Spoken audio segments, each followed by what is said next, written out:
Hello again. An academic journal published by the University of Cambridge called Anglo-Saxon England has recently changed its name to Early Medieval England and its Neighbours. The reason for the change is a simple one. The expression Anglo-Saxon is sometimes used in the United States as synonymous with white Aryan, and this has made it a little suspect in the eyes of some left-wing crackpots. And if there is one place in the kingdom where left-wing crackpots hold sway, it is, of course, Cambridge University. You see, Anglo-Saxon England suggests that the country was full to the brim with nothing but white people at one time, which of course it was. Talking about England's neighbours, on the other hand, hints at a more diverse view of the past. The truth is that until the end of the Second World War, almost every single person in England was of Anglo-Saxon ancestry and heritage.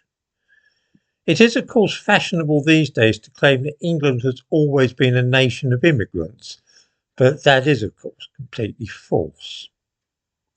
Let's stop for a moment and ask ourselves about the ancestry of the average Englishman. Following the withdrawal of the Roman army in the 5th century from this country, we were invaded by Anglo-Saxons and Jutes.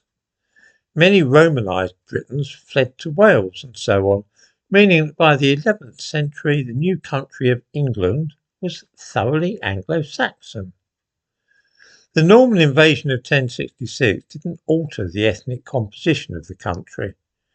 There were roughly 2.5 million Saxons living in England at the time of the Norman conquest, and it has been estimated that there were just 8,000 Normans who came to live here, around a third of 1% of the population, in other words.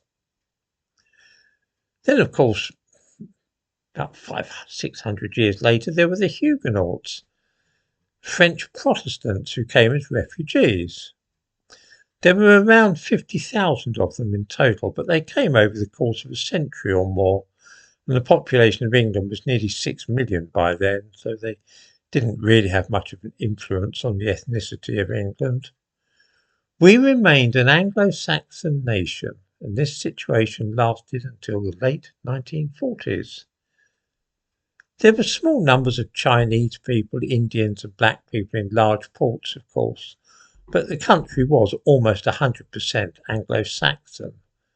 It is only in the last few decades that this has started to change. The truth of the matter is, I am an Anglo-Saxon, with the addition of a little bit of Irish and Scottish.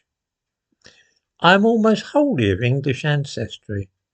There's a dash of German, at least according to my DNA. Most English people are the same.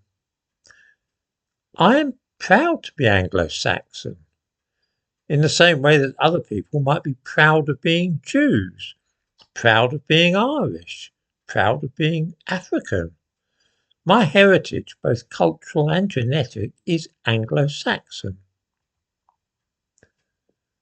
I'm sorry that Cambridge University Press are such a bunch of cowardly dogs that they are too nervous to use the expression Anglo-Saxon anymore, but I'm not ashamed to be Anglo-Saxon. I'm proud of being of Anglo-Saxon stock, and I think the Anglo-Saxons have done more for the world than any other ethnic group. Think about all the inventions in literature which have been produced by our people, either in this country or America. We should revel in being Anglo-Saxons, not act as though it's something to be ashamed of.